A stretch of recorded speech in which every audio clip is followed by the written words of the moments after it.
सोनीपत की अनाज मंडी में आज सियासत गर्मा गई। कांग्रेस प्रदेश अध्यक्ष राव नरेंद्र किसानों के बीच पहुंचे और उनकी समस्याएं सुनी। उन्होंने सरकार पर सीधा आरोप लगाया कि मंडियों में व्यवस्था पूरी तरह फेल है और किसानों का गेहूं एमएसपी यानी न्यूनतम समर्थन मूल्य पर नहीं खरीदा जा रहा। राव नरेंद्र ने कहा कि किसान मजबूरी में अपनी फसल सस्ते दामों पर बेचने को मजबूर हैं। वहीं राज्यसभा चुनाव में क्रॉस वोटिंग करने वाले विधायकों पर भी उन्होंने बड़ा बयान दिया। कहा कि रिपोर्ट हाईकमान तक पहुंच चुकी है और जल्द सख्त कार्रवाई होगी। भाजपा पर निशाना साधते हुए उन्होंने लोकतंत्र को कमजोर करने के भी आरोप लगाए। सोनीपत मंडी में किसानों के मुद्दों के साथ अब सियासत भी तेज होती नजर आ रही है। इस दौरान कांग्रेस सोनीपत जिला शहरी अध्यक्ष कमल दीवान, ग्रामीण जिला अध्यक्ष संजीव दहिया, पूर्व विधायक सुरेंद्र पवार, पूर्व विधायक जगबीर मलिक, पूर्व विधायक जयवीर वाल्मीकि, पूर्व विधायक सुखबीर फरमाना, महिला प्रदेश उपाध्यक्ष नीलम बालियान, अंजू बाला खटक, सिकंदर दहिया, अभिनव शर्मा, जय सिंह मलिक सहित भारी संख्या में कार्यकर्ता मौजूद रहे। किसान के दुख के अंदर, किसान की परेशानी के अंदर साथ खड़ी है। उसी के मद्देनजर कल हमने कार्यक्रम शुरू किया था। कल हम मेवात के अंदर ताउरू में और नूह मंडियों के अंदर दौरा किया गया, किसानों से मिले। और आज हमारा प्रोग्राम सोनीपत का, पानीपत का और घरौंडा अनाज मंडी कार्यक्रम, ये मेरा प्रदेश कांग्रेस कमेटी की तरफ से है। यहाँ पे सभी हमारे सम्मानित जिला विधायक महोदय हैं, पूर्व हमारे अध्यक्ष और समिति के चेयरमैन अनुशासन समिति के धर्मपाल मलिक साहब है, पवार साहब एक्स एमएलए साहब है, जयवीर वाल्मीकि जी एक्स एमएलए साहब है, हमारे मलिक साहब, जगबीर साहब गोहाना के एक्स एमएलए साहब है, दैया साहब एक्स एमएलए साहब है और भाई जय भगवान जी हैं। दोनों जिला अध्यक्ष हमारे कमल दीवान जी, संजीव दैया जी और पवार साहब का मैंने बोला है। और साथी कोई साथी हो तो सभी पूर्व विधायकगण और सभी कांग्रेस के वरिष्ठ नेता और सभी साथी मौजूद हैं। और आज हमारा आने का मकसद यही है। और मंडी के प्रधान भाई साहब श्री गोयल जी, पवन गोयल साहब भी हमारे साथ खड़े हुए हैं। तो आज का आने का पर्पज यही है, किसान भाइयों से मिलने के लिए। मौसम की जो मार पड़ रही है और इस मार से किसान का जो फसल है, गेहूं है, दूसरी जो फसलें आज आ रही है मंडी के अंदर, उसको सरकार एमएसपी पे खरीदने का नाटक कर रही है, बहानेबाजी कर रही है। कल आप आश्चर्य करोगे पत्रकार साथी सुन करके कि मंडी के अंदर जब हम गए और 5-5, 7-7 दिन से किसान वहाँ गेहूं की फसल लेकर के बैठे हुए थे, तो अधिकारी खरीदने वाला आया, उसने मशीन ली, मशीन में कहा इनका 13.5 नमी दिखा रहा है। और हमने जब आड़ती भाइयों से 2 मशीनें मंगवाई तो उसमें 9.5 आया। 12% तक छूट है सरकार की तरफ से। तो इसलिए हम ये कहना चाहते हैं कि जानबूझ करके सरकार किसान को परेशान करने के लिए ये नमी का नाटक कर रही है। ये अपने आप को डबल इंजन की सरकार कहती है। हम कहते हैं आपको केंद्र सरकार से बात करनी चाहिए और गुणवत्ता के अंदर छूट लेनी चाहिए कि ऐसे मौसम में जो बेमौसमी बारिश है, कहीं ओले पड़ रहे हैं और किसान का माल बेचारे की उसकी मेहनत, और आप जानते हैं किसान कर्जदार है, उसको अपने बच्चों की पढ़ाई लिखाई है, बहन बेटी की शादी है, सब काम इसी से करने हैं, अपना कर्जा भी चुकाना है। तो इसलिए उसके लिए तो जीवन मरण का प्रश्न है। और इसी तरह किसान परेशान अगर होता है तो आत्महत्या करने को मजबूर हो जाता है। कांग्रेस पार्टी उनके दुख को बांटने के लिए, उनके साथ खड़े होने के लिए, आगे अधिकारियों से बात करने के लिए और जरूरत पड़ी तो मुख्यमंत्री तक भी बात करने के लिए हम लोग खड़े हैं। सरकार के मंत्री, कृषि मंत्री जी का यह बयान आना कि इस बारिश से तो किसान को फायदा हो रहा है, कुछ ना कुछ उसका नमी बढ़ रही है, तो इससे क्या अर्थ लेते हैं। एक और मंत्री का बयान आया कि साहब मुख्यमंत्री जी आज आए हैं, बहुत खुशी है, भगवान बहुत राजी है। मैं कहता हूँ भगवान राम भी नाराज हो रहे हैं और राज भी नाराज हो रहे हैं। तो ऐसी अवस्था के अंदर जहाँ गेट पास बनते हैं वहाँ इन्होंने अनावश्यक शर्तें लगा दी सरकार ने। क्या कि आपको ट्रैक्टर ट्रॉली उसके नंबर देने पड़ेगा। अब मैं कैसे देख रहा था, कोई आपका करनाल की, कहीं जींद की, और वो किसान भाई कहते जी हम तो छोटा बोगी में लेके आए, कहीं मेरे एरिया में ऊँट गाड़ी में लेके आए, तो कहाँ से गाड़ी के नंबर देंगे।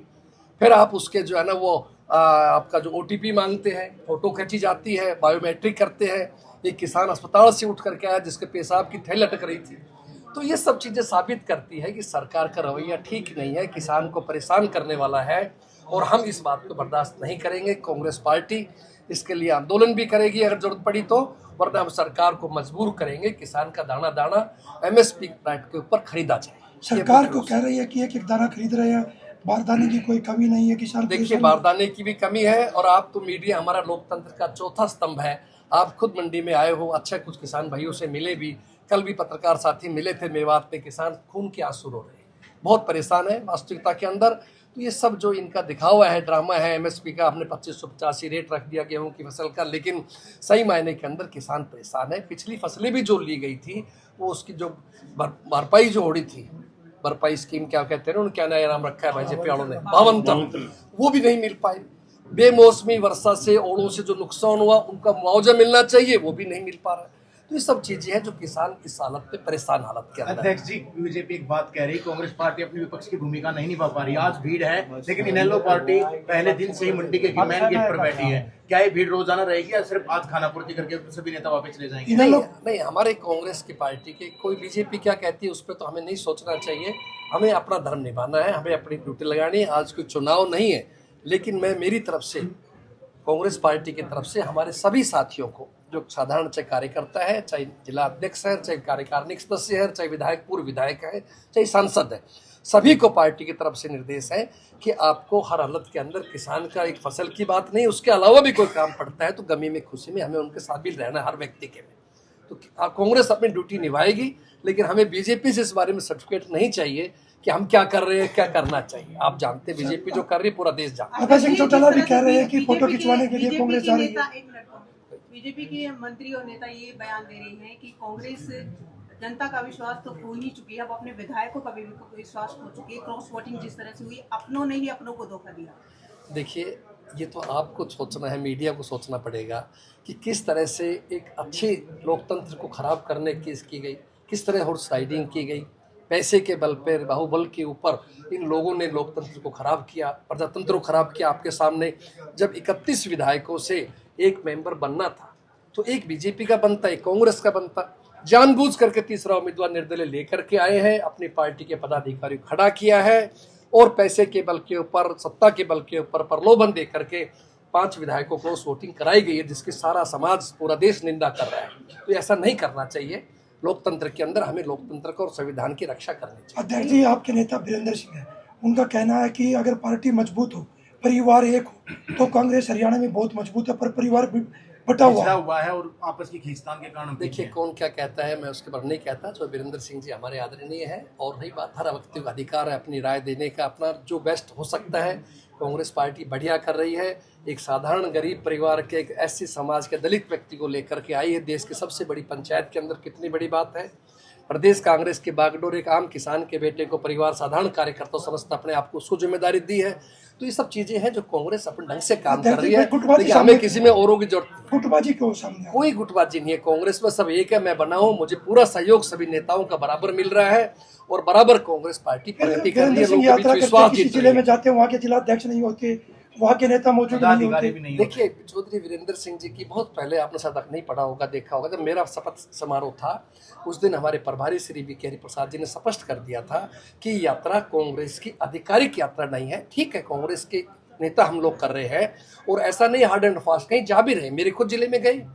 कांग्रेस पार्टी किसी को नहीं रोक रही है, नहीं किसी पे दबाव डाल रही है, स्वतंत्र है जाने के लिए, जो जाना चाहे जा सकते। उस समय भी कुछ नेता नहीं थे सर। हो सकते हैं, कुछ जरूरी नहीं है। कहीं ऐसा मैं नहीं गया अब तक, तो मुझे कोई आदेश नहीं आई कमान से कि आपको जाना है। जिस दिन चिट्ठी आई चला जाऊंगा। अध्यक्ष जी, निगम चुनाव को लेकर क्या रणनीति इस बार, किस चेहरे पर जो है कांग्रेस पार्टी दाव लगाएगी? क्योंकि भाई भतीजावाद और इससे आप लोग कह रहे हैं कि उठ चुकी है कांग्रेस पार्टी, संगठन भी तैयार है, कैसे उम्मीदवारों को इस बार अपना? देखिए, नगर निगम के चुनाव सोनीपत, अंबाला, पंचकुला के अंदर है। कांग्रेस पार्टी सिंबल पर चुनाव चिन्ह लड़ेगी, और मजबूत प्रत्याशियों को जो जनता में लोकप्रिय है, जनता की मांग के ऊपर, उन्हीं लोगों को हम पार्टी टिकट देगी, उनको चुनाव लड़ाएंगे और जीतेंगे आपके सहयोग से। अध्यक्ष जी, क्या 5 विधायकों पर कार्रवाई होगी जिन्होंने क्रॉस वोटिंग की थी? निश्चित रूप से।